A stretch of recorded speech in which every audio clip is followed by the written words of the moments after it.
नमस्कार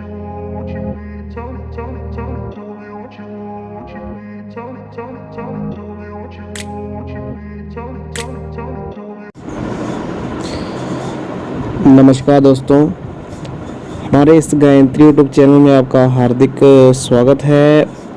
भगवान आपके सभी मनोकामनाओं को पूर्ण करे और जो आप सोच रहे हैं वो यहाँ पर पूर्ण हो। तो आज एक बहुत ही इंटरेस्टिंग वीडियो मैं आपको लेके आया हूँ और कुल मिला के कुछ ऐसे स्पेसिफिक साइन के बारे में यहाँ पर बात करेंगे जिसके मदद से आप जान सकेंगे कि आपकी आपके जीवन में पत्नी सुख मिलेगा कि नहीं मिलेगा। साथ में पत्नी अगर है तो उसके द्वारा संतान सुख आपको मिलेगा कि नहीं मिलेगा। साथ में आपको ये भी कवर हो जाएगा कि हमारे जीवन में अगर बहुत सारी लड़कियां हो रही हैं, मतलब हमारी संतान अगर लड़कियां हैं तो इसका क्या कारण है, और लड़का नहीं हो रहा है तो इसका क्या कारण है। तो बहुत ही एक नॉलेजेबल वीडियो होने वाली है और हमारे चैनल को आप सब्सक्राइब कर दें। और अगर आप अपना हाथ बढ़वाना चाहते हैं तो हमारे व्हाट्सएप नंबर को फॉलो कर लें। हमारा व्हाट्सएप नंबर हर वीडियो के डिस्क्रिप्शन बॉक्स में दिया होता है, उससे हमारे साथ जुड़ सकते हैं। चैनल को सब्सक्राइब कर दें, यहाँ पर पामिस्ट्री से रिलेटेड नॉलेज आपको दी जाती है। तो चलिए स्टार्ट करते हैं इस वीडियो को।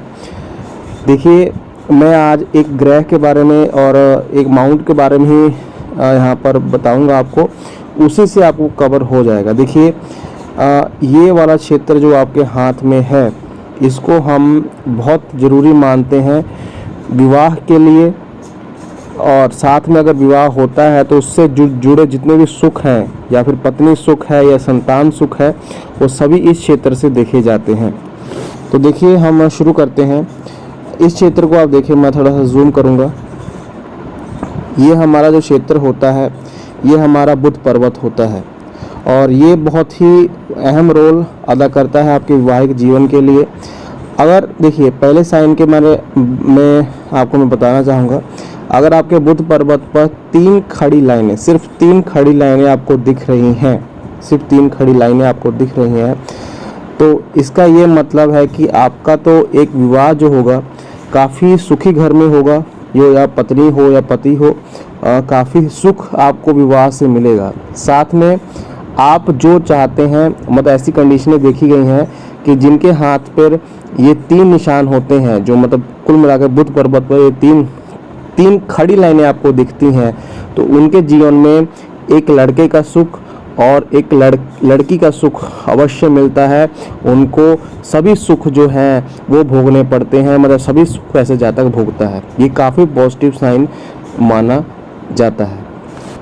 दूसरे साइन की तरफ बढ़ते हैं। अगर बुध पर्वत पर आपको कोई ऐसी तिरछी लाइनें दिख रही हैं, देखिए ऐसी तिरछी लाइनें दिख रही हैं, और वो इतनी बड़ी हो गई हैं कि वो बुध सूर्य पर्वत तक पहुँच गई हैं, ऐसी तिरछी लाइनें आपको दिख रही हैं, तो ऐसे जातक को पत्नी का सुख जो है मिलता तो है, लेकिन जो संतान सुख है वो नहीं मिलता है। संतान सुख के लिए उसको तरसना पड़ता है, और कई बार यहाँ पर देखा गया है कि ऐसे जातक के जीवन में संतान सुख नहीं होता है। वो जितना प्रयास कर ले उसको संतान सुख की जो प्राप्ति होती है वो मिलने में देरी होती है। अगर ऐसी तिरछी लाइनें आपके हाथ में हैं या फिर वो सूर्य पर्वत तक पहुँच रही हैं, तो ये कंडीशनें हाथ में देखी जाती हैं।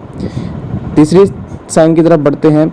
अगर आपके हाथ में सिर्फ विवाह रेखा को छोड़कर, विवाह रेखा को आप नहीं माने, उसके आसपास कोई ऐसी आड़ी लाइन आपको दिख रही है, बिल्कुल सीधी आड़ी लाइन दिख रही है, तो ऐसे जातक को जो पति होता है, ऐसे जातक को पत्नी का सुख जो है वो नहीं मिलता है, बहुत कम मिलता है। लेकिन ये साइन अगर लेडी के पाम में है, लेफ्ट हैंड में है, अगर ऐसा कोई छोटा निशान आपको दिख रहा है, ऐसी एक सिंपल एक लाइन दिख रही है, बिल्कुल सिंपल छोटी सी लाइन आपको दिख रही है, तो ऐसे जातक, ऐसी जो स्त्री होती है उसको पुत्र सुख मिलता है, ये कंफर्म है, उसको पुत्र सुख मिलेगा। लेकिन एक पुत्र होने के बाद ऐसे चांसेस होते हैं कि जो स्त्री होती है बीमार हो जाती है, और दूसरा जब पुत्र होता है तो उसकी डेथ होने का खतरा होता है। मतलब ये पॉसिबिलिटीज बन जाती हैं कि दो पुत्र होने के बाद उसकी डेथ हो जाए, और ऐसी कंडीशनें काफ़ी बार यहाँ पर देखी गई हैं। लेकिन ये कंफर्म है कि अगर ऐसे हाथ में मेल के हाथ में ऐसी लाइन दिख रही है आपको, तो उसको पत्नी सुख नहीं मिलता है। अगर पति स्त्री की लाइन में है, हाथ में आपको दिख रहा है, तो लड़के तो होंगे ही, लड़कियां नहीं होंगी, लड़के होंगे, लेकिन संतान के बाद उसको कोई गंभीर बीमारी हो जाती है या फिर उसकी डेथ होने का खतरा यहाँ पर रहता है। चलिए आगे हम साइन की तरफ बढ़ते हैं।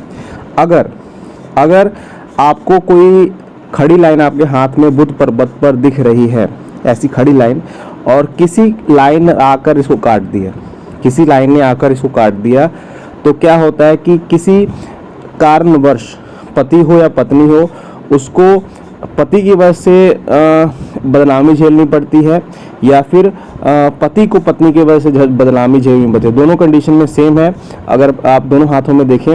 और साथ में ऐसे जातक को हस्बैंड हो या वाइफ हो, किसी ना किसी तरह का भय लगा रहता है, और संतान के मामले में जो ये सुख है मिलता तो है, लेकिन काफ़ी कम चांसेस होते हैं कि यहाँ पर जो है लड़का हो लड़की हो, कम चांसेस होते हैं कि वो काफ़ी लंबी टाइम जिएगा। मतलब जो बच्चे का सुख है वो मिलेगा, लेकिन काफ़ी कम उम्मीद होती है कि वो लंबे टाइम तक जिएगा। तो ये पॉसिबिलिटीज़ हाथ में बन जाती हैं। और एक और कंडीशन आपको बताता हूँ।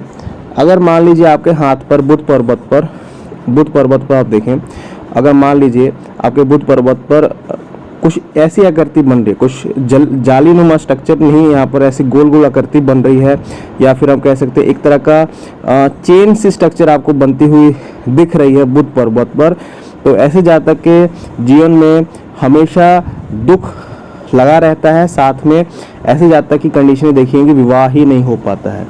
बुध पर्वत अगर आपको ऐसे साइन दिख रहे हैं बुध पर्वत पर, तो आपको यहाँ पर देखने को मिलेगा कि ऐसे जातक का विवाह जो है वो यहाँ पर नहीं हो पाता है, और विवाह नहीं होगा तो यहाँ पर ये चांसेस हैं कि विवाह नहीं होगा तो संतान का सुख भी यहाँ पर नहीं मिलेगा। तो ये सबसे नेगेटिव साइन यहाँ पर माना जाता है। सिर्फ यहाँ पर खड़ी लाइनें ही पॉजिटिव मानी जाती हैं, या 3 हो या 2 हो, खड़ी लाइन ही पॉजिटिव मानी जाएंगी। लेकिन अगर आड़ी लाइनें हैं, जैसे मैंने आपको बताया, जैसे ऐसी कंडीशन यहाँ पर बनती हैं उसके फल आपको मिलेंगे, लेकिन यहाँ पर खड़ी लाइनें जो हैं वो पॉजिटिव मानी जाती हैं। जितने खड़ी लाइनें जितनी ज़्यादा होंगी, वो धन के मामले में, संतान के मामले में, पत्नी के मामले में वो काफ़ी पॉजिटिव चीज़ें होती हैं। तो ये कुछ छोटी सी वीडियो थी, आपको कवर मैंने करनी थी क्योंकि इसके रिगार्डिंग जो है क्वेश्चन पूछे जा रहे थे। बुध पर्वत आपके वैवाहिक जीवन के लिए, आपके संतान सुख के लिए काफ़ी ज़्यादा प्रोमिनेंट हो जाता है, और काफ़ी ज़्यादा जो कह सकते हैं कि एक अच्छा माउंट ये माना जाता है। अगर ये फुला हुआ है, लालीना कह सकते लाल है, कलर गुलाबी है इसका, या इसके ऊपर पॉजिटिव साइन है, या फिर कोई त्रिभुज का हो गया या स्क्वायर का हो गया, तो ज़्यादा सभी सुख भोगता है, या फिर पत्नी का सुख हो या फिर संतान का सुख हो। तो इस वीडियो को आप शेयर कर सकते हैं, और चैनल को हमारे सब्सक्राइब करें। अगर हाथ पढ़वाना चाहते हैं तो ज़रूर व्हाट्सएप नंबर को फॉलो करें। Thank you very much.